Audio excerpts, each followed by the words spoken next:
Nouvelle application d'une formule sur le chapitre énergie mécanique. Donc, l'application de la formule d'énergie potentielle de pesanteur que j'ai rappelée ici. EPP égale à M fois G fois H. Et pour toutes les applications, et d'ailleurs pour tous les exercices qu'on va faire, comme on se place sur Terre, on va avoir G, l'accélération de la pesanteur, qui est égale à 9,8 mètres par seconde au carré. Donc M fois seconde à la puissance moins 2. Donc, première application, calcul de l'énergie potentielle de pesanteur, donc calcul de EPP lorsque M, donc la masse égale à 10 kg et la hauteur est égale à 2 mètres.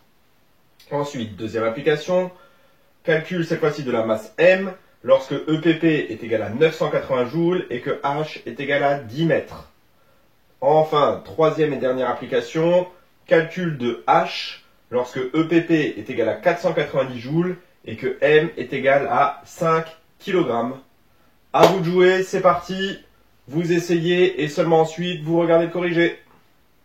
Corriger de la première application. On écrit la formule EPP égale à M fois G fois H. On remplace, on vérifie les unités. Donc la masse doit être en kilogrammes. Ici, on a bien la masse en kilogrammes. Donc, pas d'unité à changer. 10 fois 9,8 fois la hauteur qui doit être en mètres. Ici, on a bien notre hauteur en mètres. Donc 10 fois 9,8 fois 2. Je fais l'application numérique et je vais trouver 196 joules. Voilà pour cette première application. On passe à la deuxième application. Cette fois-ci, on veut calculer M. Donc, on va écrire la formule EPP égale à M fois G fois H. Nous, ce qu'on veut, c'est la masse M. Donc, je vais faire passer le G de l'autre côté, le H aussi. Donc, je vais me retrouver avec M qui est égal à EPP divisé, puisque ici j'avais une multiplication, donc divisé par G fois H. Je réécris ça joliment en inversant l'égalité. M égale EPP divisé par G fois H. Donc EPP doit être en joules 980 divisé par 9,8 fois 10. Ce qui nous fait 980 divisé par 98, on trouve une masse de 10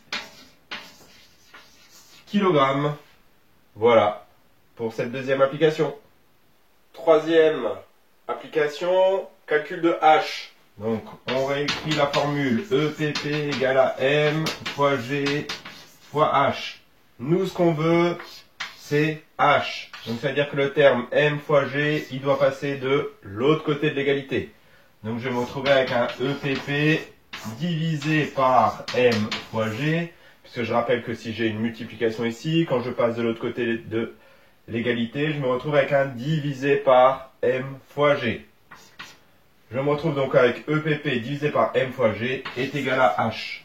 Je réécris ça juste plus joliment, mais c'est la même égalité. H c'est égal à EPP divisé par M fois G. Je remplace par les valeurs. 490 divisé par 5 fois 9,8. Du coup, je fais l'application numérique et je vais trouver une hauteur H qui est égale à 10 mètres. Voilà, vérifiez vos résultats et continuez à travailler à force, ça va marcher.